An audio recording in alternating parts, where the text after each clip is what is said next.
عثمان نے گاڑی ہوٹل کی طرف بڑھا دی۔ ہوٹل کی پارکنگ میں گاڑی روکی۔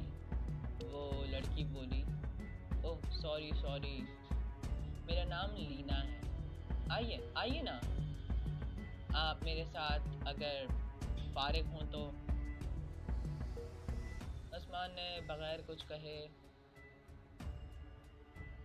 گاڑی کا دروازہ کھولا اور اترا۔ لینا کے پیچھے پیچھے چلنے لگا۔ لینا کا ایک بیگ تھا جو کہ میجر عثمان نے اٹھا لیا تھا۔ لینا نے کاؤنٹر سے کمرے کی چابی اٹھائی اور عثمان کو لے کر اپنے کمرے میں آ گئی۔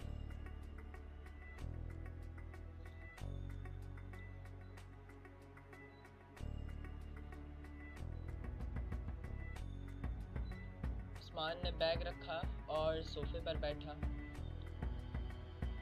لینا بھی کمرے کا دروازہ بند کر دی عثمان کے برابر میں بیٹھ گئی۔ لینا کے جسم کی حدت عثمان کے جسم میں ہلچل مچا رہی تھی۔ تھوڑی سی بات چیت کے بعد عثمان نے بھی پرپور سے نکالنا شروع کر دیا۔ بات پر لینا کا ہاتھ پر ہاتھ مارنا، لوٹ پوٹ ہو کر عثمان پر گرنا، عثمان کے جسم میں بجلیاں بھر رہا تھا۔ اس کمرے میں نہ کوئی کھڑکی تھی، نہ کوئی روشن دان تھا۔ اب تو جب لوٹ پوٹ ہو کر عثمان پر وہ گرتی تو اسے بچانے کے چکر میں عثمان کے ہاتھ کچھ گستاخیاں کرنے لگے تھے۔ لینا اٹھی اور فون کا ریسیور اٹھایا اور وسکی کی بوتل منگوا لی۔ تھوڑی ہی دیر بعد وہ دونوں اس ام الخبائث سے لطف اندوز ہو رہے تھے۔ میجر عثمان نے کچھ زیادہ ہی جوش میں پی لی اور اب وہ اپنے جذبات پر قابو رکھنا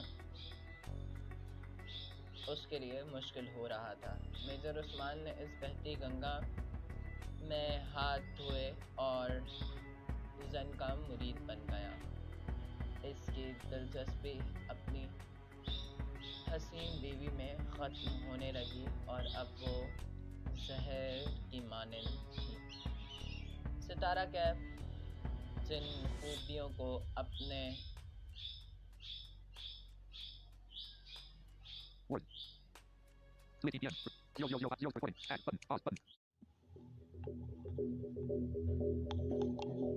ستارہ کیف جن خوابوں کو اپنی آنکھوں میں سجا کر آئی تھی وہ اب پورے نہیں ہو سکتے تھے۔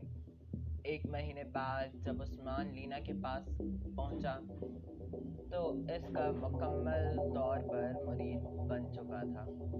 آج اس نے اس وقت اپنی خواہش کا اظہار کیا جب ایک مرد عورت کی کسی خواہش کو نہیں جھٹلا سکتا۔ وہ مجھے پین ڈرائیو چاہیے جو کرنل شیر خان کے پاس ہے۔ اس کے بدلے تم جو چاہے وہ مانگ سکتے ہو۔ تمہیں اتنی دولت ملے گی جس کا تم تصور بھی نہیں کر سکتے۔ بس وہ پین ڈرائیو تم ہمارے حوالے کر دو۔ عثمان تو نشے میں دھت تھا۔ جب اسے بات سمجھ آئی تو وہ چونکا کیونکہ وہ پین ڈرائیو جو کرنل شیر خان کے پاس تھی وہ ٹاپ سیکرٹ تھی۔ میجر عثمان کو بھی ان کے دوست کرنل مجید نے بتایا تھا۔ وہ کروٹ بدلتا اٹھا اور زیر جسم پر تولیہ لپیٹا، بولا کیا کیا؟ تمہیں یہ کس نے بتایا؟ لینا اٹھی، گاؤن پہنا اور بولی ریلیکس ریلیکس۔ فون اٹھایا، بولی آ جاؤ۔ فوراً دروازے پر کھٹکا ہوا اور تالا کھول کر دو بندے کمرے میں داخل ہوئے۔ اب تک عثمان لباس درست کر چکا تھا۔ لینا باتھ روم کی طرف بڑھ گئی اور وہ دو بندے اپنا تعارف کرواتے ہوئے بولے، hello major Usman, I am David and I am Carls. جی تو آپ لینا سے پین ڈرائیو کے بارے میں تو سن ہی چکے ہوں گے۔ دیکھو وہ پین ڈرائیو ٹاپ سیکرٹ ہے اور یہ میرے وطن کا معاملہ ہے۔ میں غداری نہیں کر سکتا، نہیں میں غداری نہیں کر سکتا۔ کوئی مسئلہ نہیں۔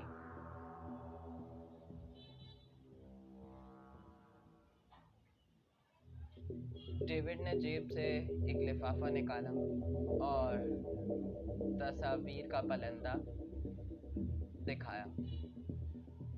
عثمان اچھلا، وہ گم ہو گیا۔ اب تم شاید ہمارے مطالبے پر منظوری دے دو گے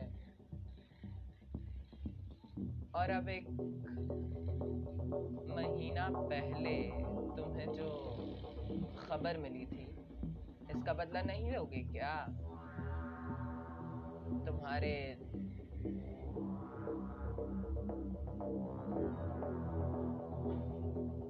ہم تمہارے دوست، بے فکر ہو جاؤ، تمہاری جان کو کوئی خطرہ نہیں کہ ہم قسم لیتے ہیں۔ عثمان کی آنکھوں پر خواہشات کی پٹی بن چکی تھی اور وہ زن کی غلامی کر رہا تھا۔ وطن فروش میجر عثمان۔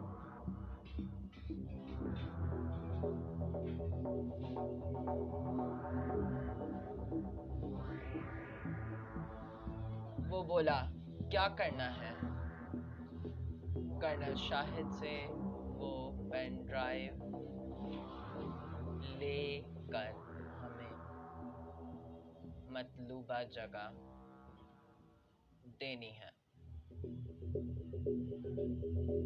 کالز نے پہلو میں بڑا بریف کیس اٹھا کر میجر عثمان کے حوالے کیا۔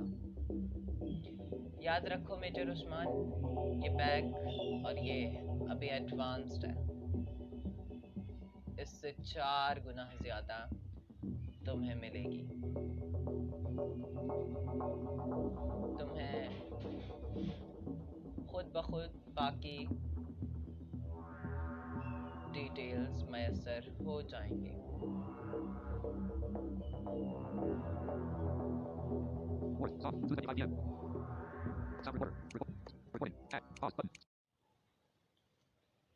ایک ہفتے بعد شام 4 بجے رات تھی 13 اگست کی۔ میجر عثمان کو ایک پیغام موصول ہوا، تمہارے گھر کے پیچھے موجود درختوں کے نشیبی علاقے میں ایک پتھر کے نیچے تمہارا سامان موجود ہے۔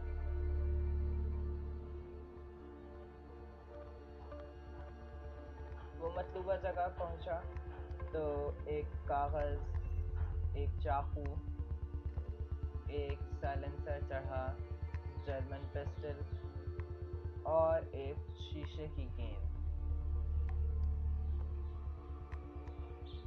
کاغذ کھولا تو کرنل شاہد کو ختم کرنا ہے، پین ڈرائیو حاصل کرنی ہے، شیشے کی گیند ایک زہریلی گیس ہے۔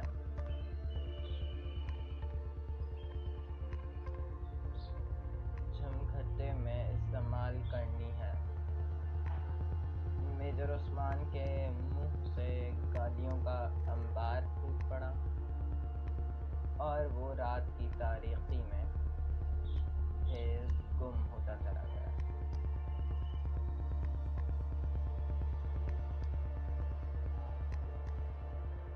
کچھ دیر بعد وہ جب کمرے میں واپس آیا تو ستارہ کیف بولی، عثمان، تم جانتے ہو میرے خوابوں کو، لیکن تم اس قدر گھٹیا اور وطن فروش نکلو گے، یہ میں نے تصور بھی نہ کیا۔ اف بس بس، وہ گھر سے باہر آ گیا۔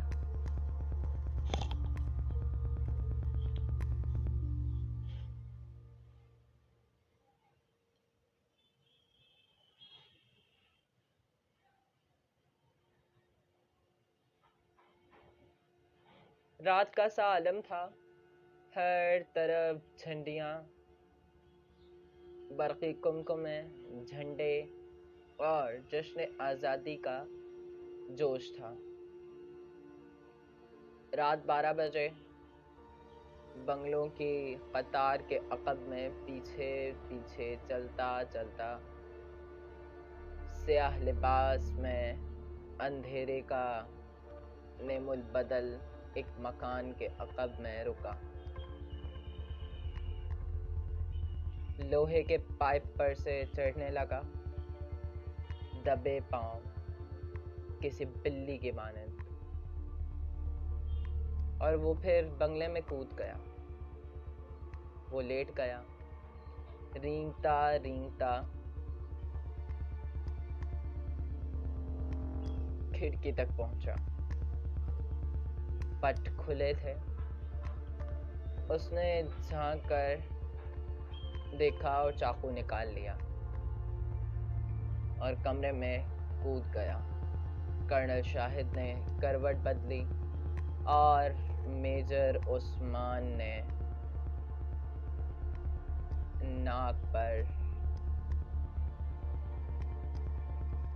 ہاتھ رکھ کر سائلنسر لگا پسٹل گولیوں سے بھرا تھا، ایک گولی فائر کی اور وہ گولی کرنل شاہد کے ماتھے میں پیوست ہو گئی۔ خون کا ایک فوارہ سا ابھرا اور بستر پر جذب ہونے لگا۔ عثمان نے کرنل شاہد کی تلاشی لی، جیب سے چابیوں کا بلندہ نکالا اور الماری کے بیچ والے طاق کی طرف بڑھ گیا۔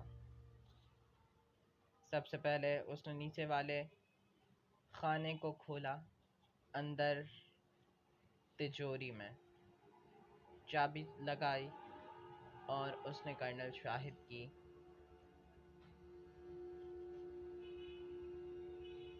تلاشی سے جو چابی نکالی تھی وہ اس نے تجوری میں رکھی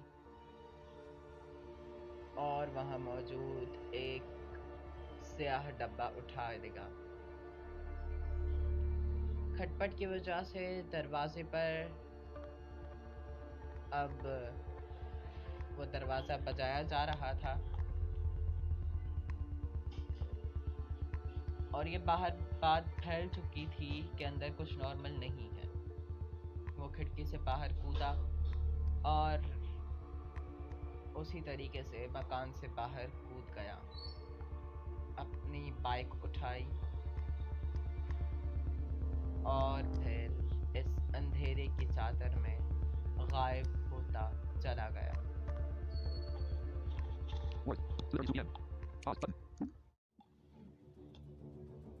میجر عثمان جیسے ہی مکان کے باہر آیا تھا، یقیناً پیچھے جواب نہ ملنے پر انہوں نے کمرے کا دروازہ توڑ دیا ہوگا اور میجر عثمان کو تلاش کرنے کے لیے بھی کھڑے ہو چکے ہوں گے۔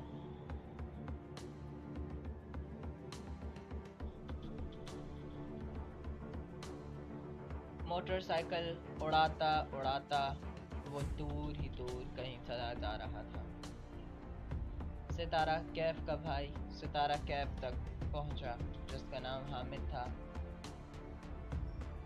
پوری کی پوری انٹیلیجنس ایکٹیو ہو چکی تھی۔ اس نے ستارہ کیف سے پوچھا، اس نے سارا معاملہ بتایا کہ وہ کسی غلط کاموں میں ملوث ہے اور یہ اس کا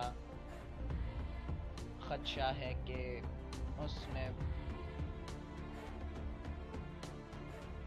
کرنل شاہد کو قتل کر کے پین ڈرائیو حاصل کر لی ہے اور اب وہ کن غلط ہاتھوں میں پہنچانا چاہتا ہے۔ ستارہ کیف نے جب یہ بات سنی تو کہا، یہ ملک کی سلامتی کی بات ہے اور یہ ملک کی سلامتی کا راز ہے۔ حامد بولا، جی ہاں میں یہ بات جانتا ہوں۔ اور ستارہ کیف بولی، تو پھر میں بھی چلوں گی، اس کو میں اپنے ہاتھوں سے جہنم واصل کروں گی۔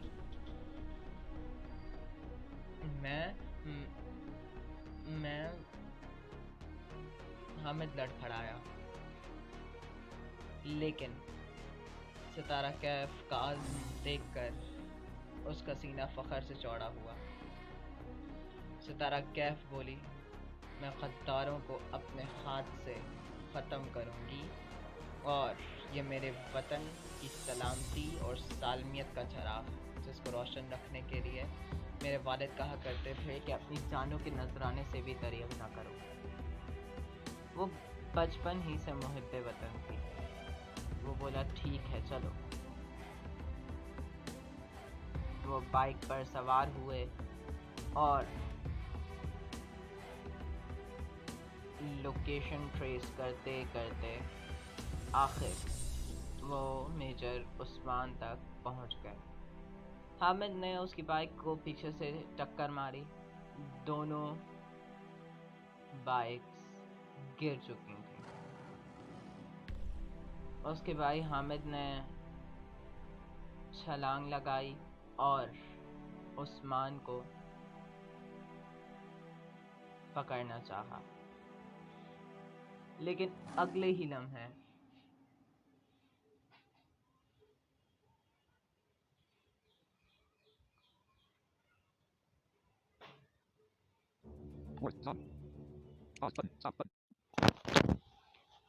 حامد نے چھلانگ لگائی اور اگلے ہی لمحے عثمان کو پکڑنا چاہا، لیکن اگلے ہی لمحے میجر عثمان کی ٹانگ اس کے پیٹ میں لگی اور میجر حامد دور جا گرا۔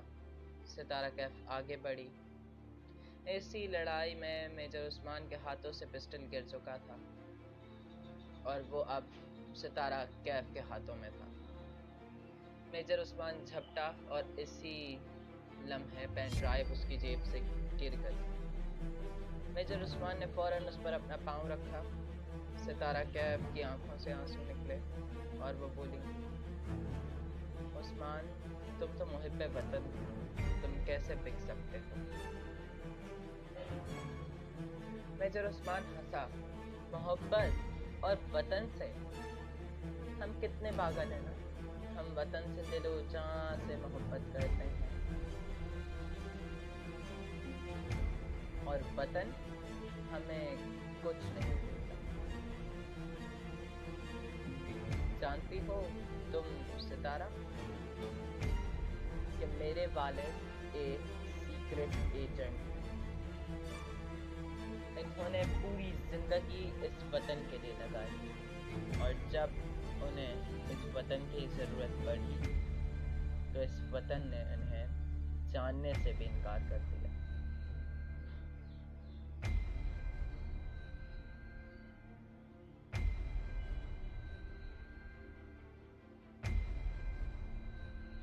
تب کی بات تھی جس دن میجر عثمان نے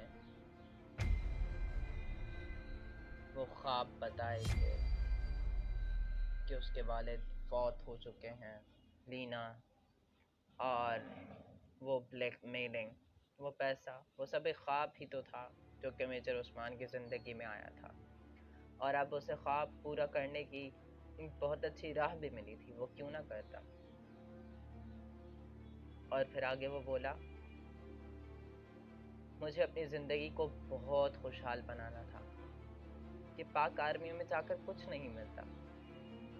یاد رکھو ستارہ، اگر تم بھی چاہتی ہو تو آؤ مجھ سے ہاتھ ملا لو۔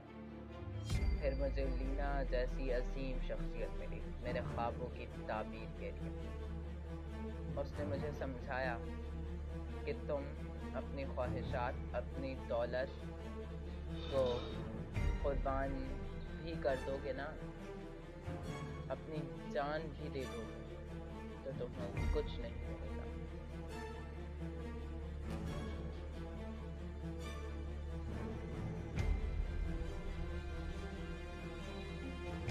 تو بہتر یہ ہے کہ تم اپنی ہر خواہش کے لیے آزاد ہو جاؤ، خوب دولت کماؤ۔ ویسے بھی ہمارے حکمران تو یہی کرتے آ رہے ہیں۔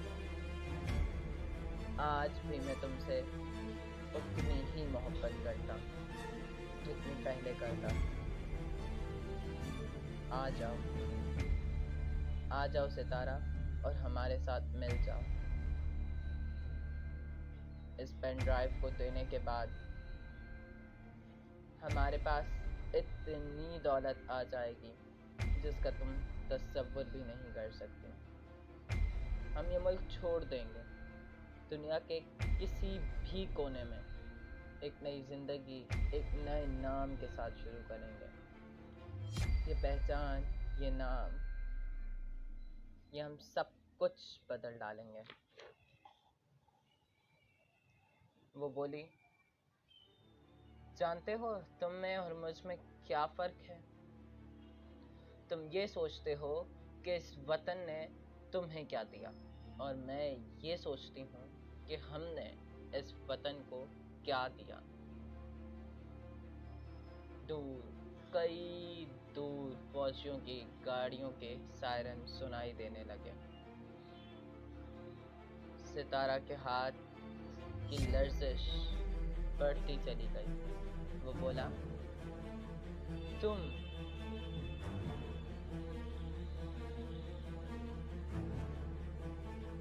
مجھے مارو گی، تم چلاؤ گولی،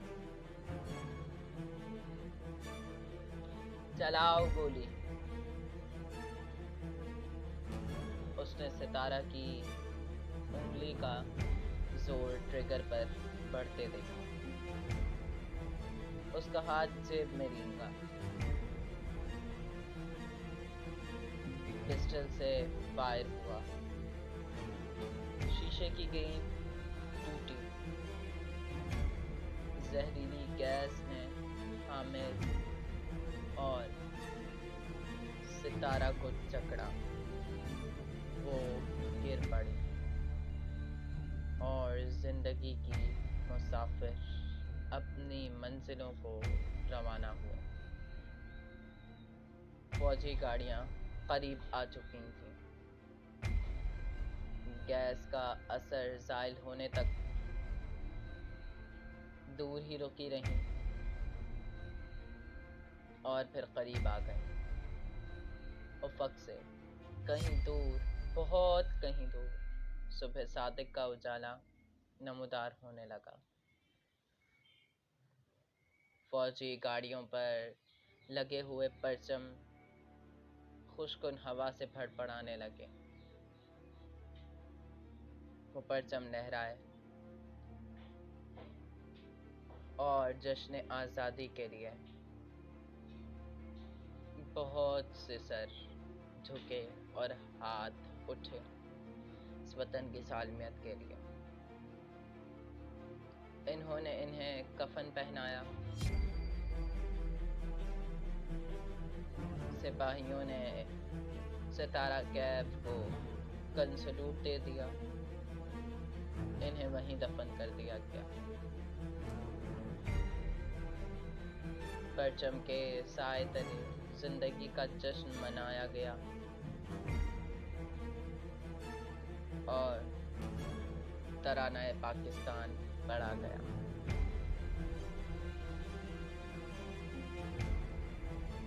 یہ آزادی کا جشن سرحدوں پر کھڑے سپاہی اور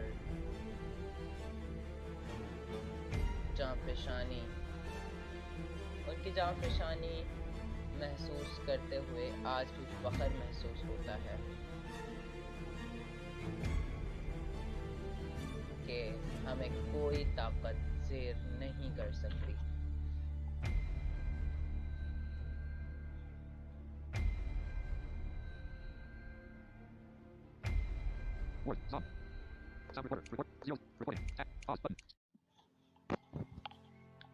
انہوں نے کرنل مجید کے ہمراہ جشن آزادی پر شکرانے کے نفل ادا کیے اور واپسی کی راہ پر گامزن ہوئے۔ واپسی پر سب کے قدموں کو کرنل مجید کی آواز نے جکڑا، اے لوگوں سنو،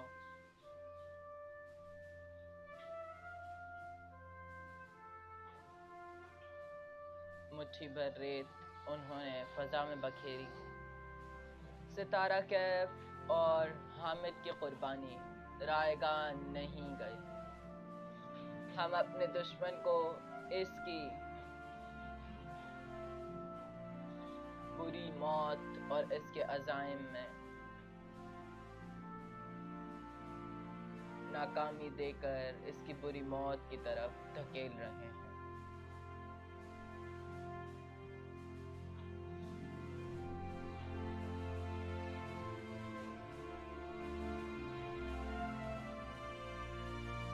پین ڈرائیو ختم ہو چکی ہے۔ یہ کیس بھی ختم ہوا۔ زندگی کا ایک نیا باب روشن ہوگا۔ دشمن خاموش نہیں بیٹھے گا۔ اس نے سن 47 سے ہی اسے قبول نہیں کیا تھا۔ خوب دخل اندازی کی اور جب ناکام ہوا تو رات کے اندھیرے میں ہم پر حملہ آور ہوا، لیکن جب ہم نے اس کا یہ وار بھی سہ لیا تو اس نے اس سنہری زرخیز زمین کو چنا جسے آج ہم مشرقی پاکستان یعنی بنگلہ دیش کہتے ہیں۔ وہاں اس نے قومی عصبیت کے وہ بیج بوئے، ان کی خوب آبیاری کی، اور جب وہ فصل پک کر تیار ہو گئی تو اس نے بڑی مکاری سے پاکستان کے ایک بازو کو اس سے جدا کر دیا۔ پاکستان دو لخت ہو گیا اور ایک نیا ملک دنیا کے نقشے پر ابھرا جسے دنیا بنگلہ دیش کے نام سے جانتی ہے۔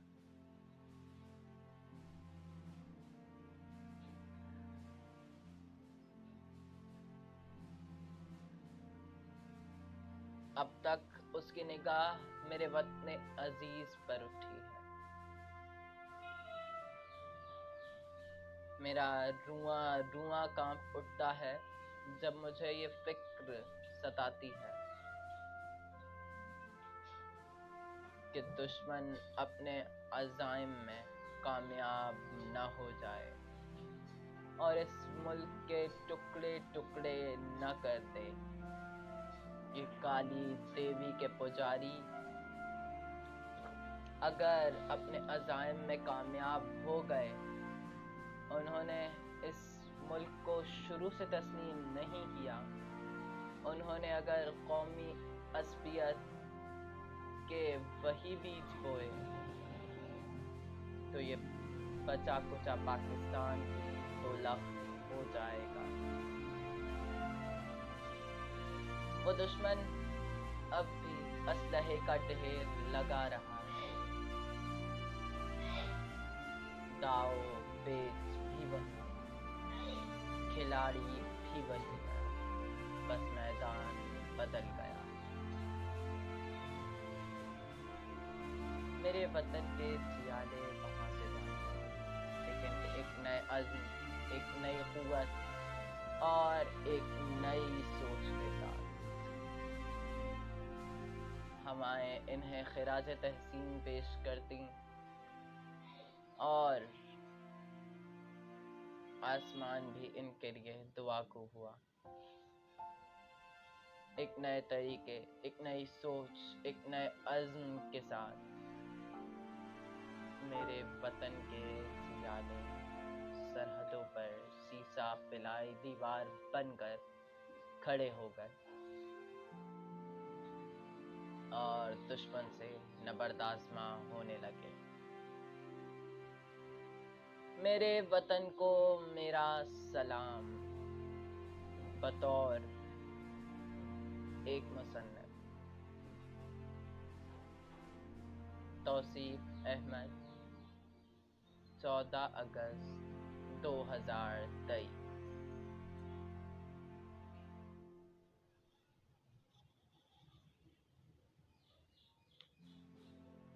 Word, Tom, 2 PM. Pause button, add button, pause button, stop button. Tab activate.